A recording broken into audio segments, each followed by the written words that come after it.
you doing? I'm very good, thank you. How are After you? a lot of off-camera conversation, We've we are been rolling. talking for like half an hour, Yeah, catching up. Well, first of all, I want to say, before we get into this, the only reason Collider gets to be at the Toronto Film Festival is because we have great sponsors. I want to give a huge thank you to Nordstrom Canada. And I want to say, if you want anything from Nordstrom Canada, I can probably make that happen. I think someone from Nordstrom Canada is here right now. Is there anyone from Nordstrom Canada? Can we just take right a there. break She's right in this there. interview and Right. go shopping? Hi. Hi, Nordstrom Canada. Right. Good to meet you too. Right. So anyway, Best return policy ever. right. I can make. On the planet. It's Right, true. I can make that happen. So a huge thank you to Nordstrom Canada for being a great sponsor. And now let's get into why I get to talk to you. Perfect. So this is a hell of a year for you, huh? Oh my goodness. Yeah, about a year ago when I was doing press for Jurassic, I sort of at that point it was like, okay, I'm going to be over the next year and a half before we shoot the following one, I'm going to be directing full time. But I didn't know what was going to necessarily be happening. So I knew about The Mandalorian, couldn't say anything about The Mandalorian. So I knew I was going to be doing Mandalorian. But Dad's was something that was just kind of like in its beginning sort of phases of just sort of brainstorming and figuring out what it's going to be. And so it's getting to be here at the Toronto Film Festival is such a huge honor, and not anything that like a year and a half ago I thought was going to be coming to fruition. Sure. If I'm not mistaken, I could be wrong, but I believe you shadowed your dad on Solo. Yes. And so I have to, which is crazy because at the time you couldn't have known about Mandalorian. No. And so, but I wanted, so you obviously have worked on a million film sets and you have your dad, but what was Not it a million, I wish. Right, but I am curious, so you've been around the industry. Yes, yeah. So, what was it like shadowing someone on set like that, and also being a Star Wars movie? Like, I mean, what was really awesome about it was we filmed Jurassic World in Pinewood Studios in outside of London, and simultaneously Solo was being shot.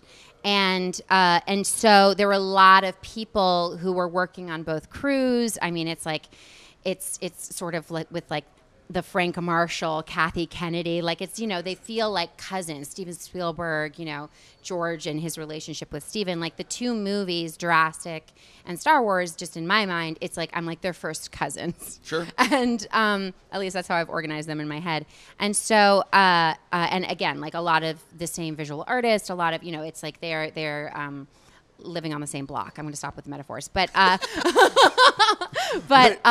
basically, when Jurassic ended and my dad was going to be doing Solo, I just said like, I'm calling in the ultimate favor. Like I have to be on that set. And my dad was actually he was concerned because he was like, is that going to make the other actors comfortable? Is that appropriate? Will you even be allowed to be on set? And I was just really persistent, honestly. And I just knew that this was like, I was just fanatical. I like wasn't like totally gracious about it. Like I was like, please. Like I just flew myself like out there like constantly. If I ever had to come back to the States for something, like I just had to be there as much as possible. One of the things though, on a movie like that, I would imagine that you've never, when you're acting on a movie, you're not really looking at you don't have time to really study what the director is doing. What did you, well, maybe you did. You're looking up like, wait, what? It's all I do. I don't leave set. It's all like if you look at kind of like, if you go back and look at some of the awesome directors that I've had the opportunity to work with, like that was all totally, I mean, not like I was like, oh, I want to work with this person, but I had those dreams. Like my agent is here. Didn't I have a list when I was 19 years old? I had a list when I was 19 years old where I was just like, oh my gosh, these are the people that I want to study under. Because I've always wanted to be a director. And so it's just every single set that was like, I mean, of course, my number one responsibility was to be of service to the director as the storyteller, as the visionary behind the project. And what that looked like in my mind was like, I'm just always there. Like I just never leave. Like I just, and I So wanted. were you studying lenses and everything else?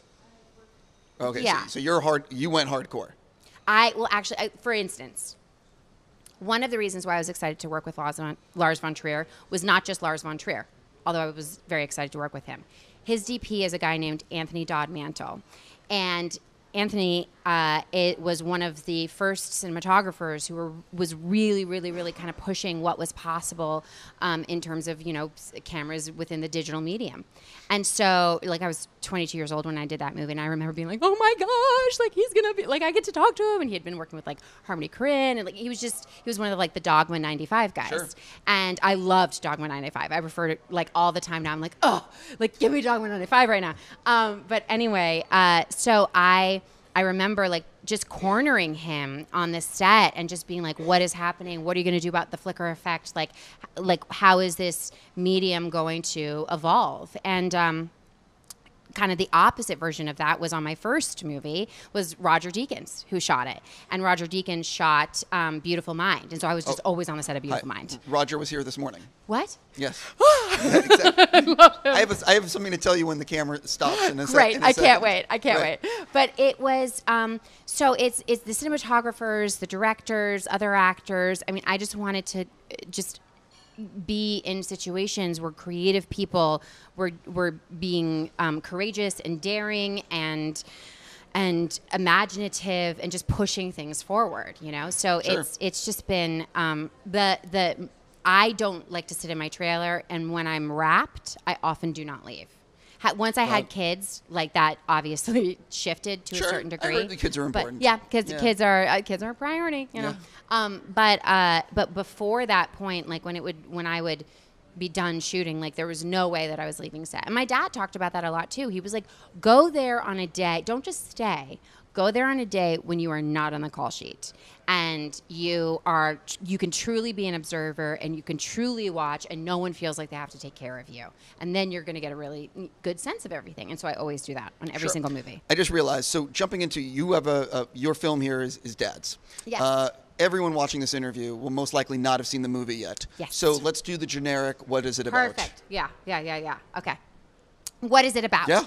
Dad's is... I was like, wait, do you want me to say? I'm like, sure. Okay. No, Dad's is it's a feature documentary. It's a comedy. And it's basically a celebration and an exploration of what it takes to be a father in today's world. And so the way it came about, I started it officially about a little over a year ago. And a company called Unilever financed it, and they have a relationship with an institute in Brazil that is incredible because they are doing remarkable work in the field of masculinity, fathering, gender stereotypes, stigmas around men being caregivers, and all of that. And they are it's called the Promundo Institute, and I think I'm mispronouncing that. And so in this first meeting that I had with them, they were like, yeah, we're thinking a feature film about fatherhood, and here's all this incredible research that they've done. And they had just released white papers around specifically fathers and their involvement with children early on in life, because the assumption is like, oh, the kid's just with the mom, Sure. And it couldn't be farther from the truth. How impactful it can be for a father to be involved. So anyway, at this meeting, I was listening to all of this, and I was like, okay, so the goal is really to kind of, I don't know, shift the culture of fatherhood, or maybe not shift it, but just acknowledge the shift that's happened around fatherhood in the modern world. And so I was like, well, parenting is absurd and ridiculous and hilarious, so it's got to be a comedy. I'm biased because I grew up on the set of Parenthood, which Sure. was a comedy. And so I thought of, all the wonderful, incredible comedians who, like, whenever I'm talking with someone, like, I'm typically asking them about their kids, like, early on in the conversation. And I love hearing dads talk about their kids. And so the idea of all of these comedians sort of being like a Greek chorus in between these profiles that I could do on fathers around the world, real fathers around the world, that felt really fun to me. And so that's exactly what happened. What I didn't anticipate was halfway through filming that my brother and his wife would become pregnant with their first child. And so early on, I had kind of pitched a version where maybe I interviewed my dad, maybe my grandfather had passed away, and I had shot some footage of him in a project that I directed for Vanity Fair. A few years prior, I had interviewed him about the 1960s, and I was like, maybe there's something in there, like, I could go back and look. And my dad was like, no. But when I found out that my brother was going to have a kid, and I was looking for an expecting father, I was like, I need a dad that I can film like before he becomes a dad, and then after he becomes a dad, like capture the rite of passage, basically. And so when that happened, I was like, I'm sorry, Dad, y'all are in this movie. Right? Yeah. I can't. Yeah. Who was the toughest one to get in this movie besides a family member? Honestly, the toughest people just aren't in the movie. Like, it was everyone, all of the comedians who were in the film, it required no convincing. We didn't want to have to convince anyone. Like, they were volunteering their time. So, we were really, really, really lucky. And honestly, actually a little surprised, how many people responded, and they were like, yeah, we're available and excited to do it, and awesome. And so it wasn't, none of the, like, it's like the challenging thing was the scheduling. That was the challenging thing. But I was actually even really surprised, like the easiest person to say yes and the easiest person to schedule was Will Smith. Would you ever think that? No. Like, he was just like, yes. And he was like, what? Like, just in great communication. I mean, his team and stuff. And honestly, all of the comedians were like that. And all of the people around them who supported them with the scheduling and whatnot really facilitated this. And a lot of what the comedians said afterwards was that they had just never been asked those questions, that they were just not asked about being a dad. I'll be honest with you. Yes. Let me say it on my side, on the reporter side. Yes. I don't ever ask personal questions. It's not what I'm caring more about the filmmaking. Yeah. And like the filmmaking. Like, I don't care who people are dating. I don't ask about kids. I don't do personal questions. Because we all love you. That's why we all love you. But the thing is, I know that there are many reporters who would love to ask those questions, but typically the wall is up. Like, I'm sure People Magazine would love to do a story on Will Smith talking about his kids, but he'll never do that. You see what I mean? Yeah. So you had a sneaky way being who you are. Yes, yeah, and I think that also it was it's like disarming to say, there's this documentary that I'm doing, and I'm interviewing my father, and my family is involved, and it's about modern fatherhood, and so it's like, yeah, cool, great, Sure, and by the way, I'm giving you like it. I'm not knocking. I'm just saying that there's like a wall that I put up that I won't ask those questions. Totally. You know what I mean? And I think that is something that it requires a specific circumstance in order to be able to kind of like have that honest exchange. Completely. And it was, the set, it was a fairly large set. We would paint the backdrop, this like a different color, like the primary colors. And so it was kind of a big space, sort of upbeat, and they would stand for the entire interview. And so it was because a lot of them were stand-up comedians. Oh, yeah. And they are so, physically kind of connected, and comedy is so physical. I wanted to be able to see the full performance. And I think that when they walked in, like Judd Apatow said afterwards, it's like, oh my gosh, I interviewed him for like 2 hours, I think. It's like, oh my gosh, I just thought I was going to be coming in here just like some questions about fatherhood. He was like, when I do a documentary, I at least allow my subjects to sit. It's like, yeah, not me. Not me. Yeah, but the thing about it, though, is that I think that it's hard when you're like, say you're Will Smith and you're promoting a movie.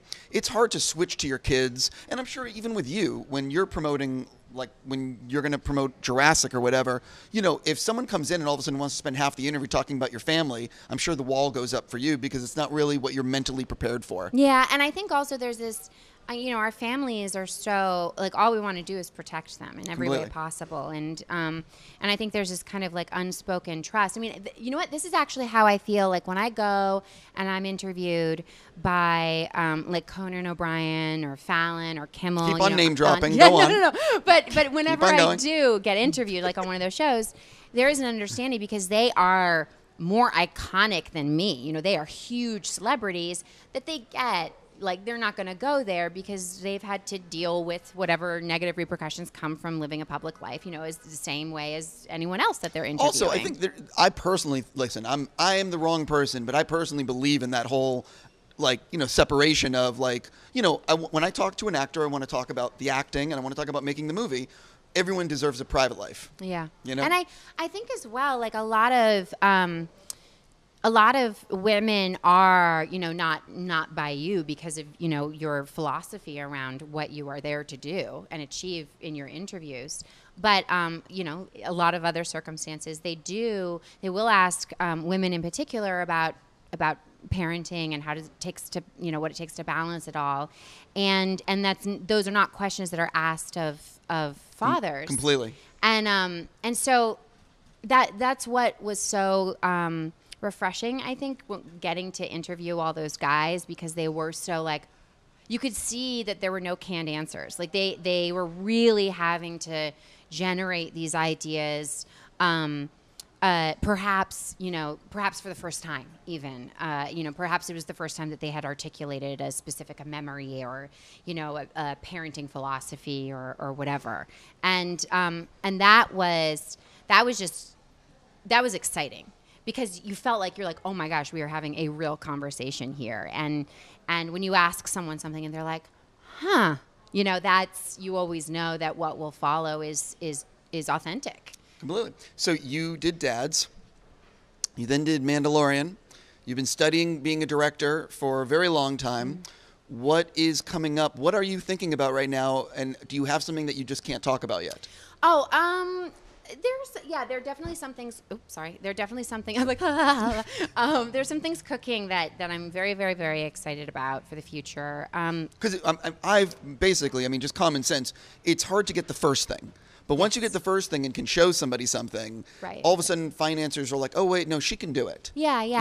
Yeah, it's, that's always kind of, that's the barrier that you want to kind of break through, anyone. And that's why I just kept doing for the last, 15 or so years, a lot of short films and short documentaries and music videos and just stuff like that, because I wanted to just keep learning, but also ultimately amass a portfolio of sorts to be like, hey, you're not betting on a novice here or whatever. That's sort of the plan. And I think that, through that sort of journey, I was very attracted to emerging technology. And it was something that I didn't necessarily expect, because I can't work my phone. I can't turn on my television. But all I want to do is talk about stuff with Jon Favreau and how he did Lion King. And sure. that is when I saw Jurassic Park for the first time, I was 12 years old. And by the way, Perry is sitting right there. That's her favorite movie of all time. I feel very similarly. That movie, how old were you when you saw that movie? No, that's young. Right. That's very young. That, by the way, explains. It stayed with you. Right. It explains a lot about Perry. I know. Yes. Truly. I was 12, but I was older. It was opening weekend of when the movie came out.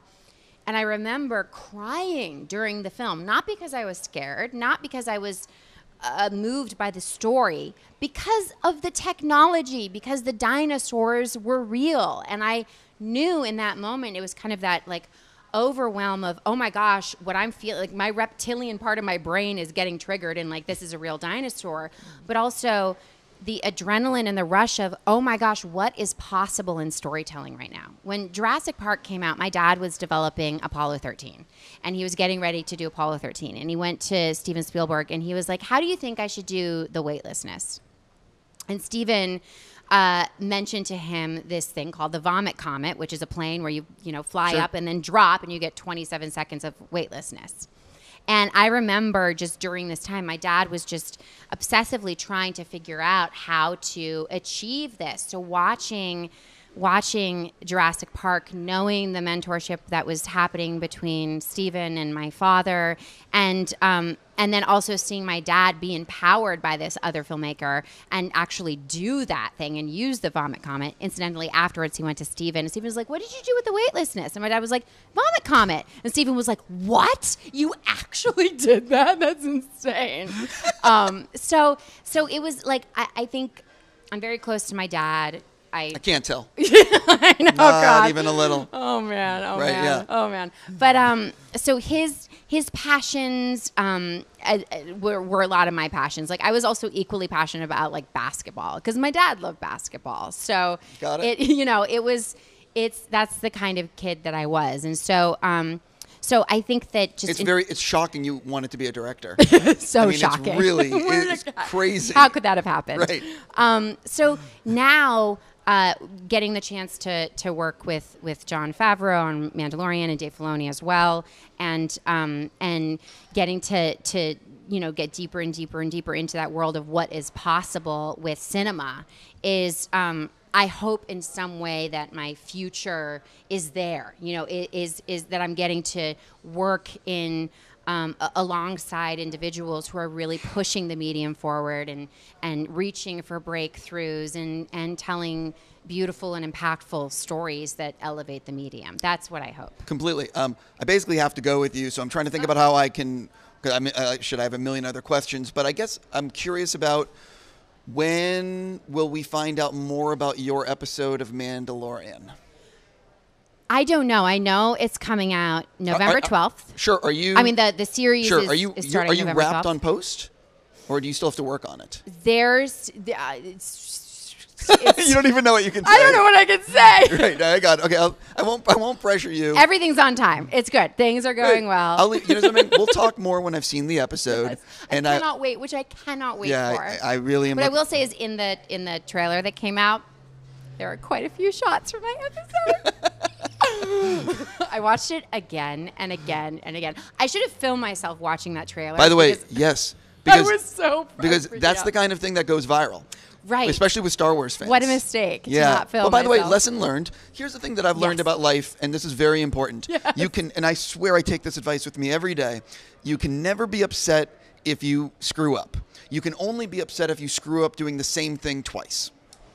Never be upset if you screw up. You can only be upset if you screw up doing the same thing twice. Yeah, of course. Yeah. So okay, it's so never be upset if you screw up if you haven't done it before. Yeah, I mean, listen. So you didn't. I like that. You didn't think to film yourself. No. But if you were to happen to say film an episode of Mandalorian season 2, which hopefully you are, maybe you can say something right now. Not if you are. I can't, and I'm just being blank because I can't say anything either way. Like Sure. it's not. Well, they're doing Mandalorian season 2, but I'm saying if you were to happen to do another episode of something, you should then film yourself watching the trailer for the first time. That's a good idea. No, I'm going to do that. I'm just going to film myself. I'm just going to film myself constantly. Maybe? Sure. I like that. There's a mistake to not? No. On that note, seriously, congrats on being part of the Toronto Film Festival, Thank you. I cannot wait to see the film and to see Mandalorian. Thank you so much.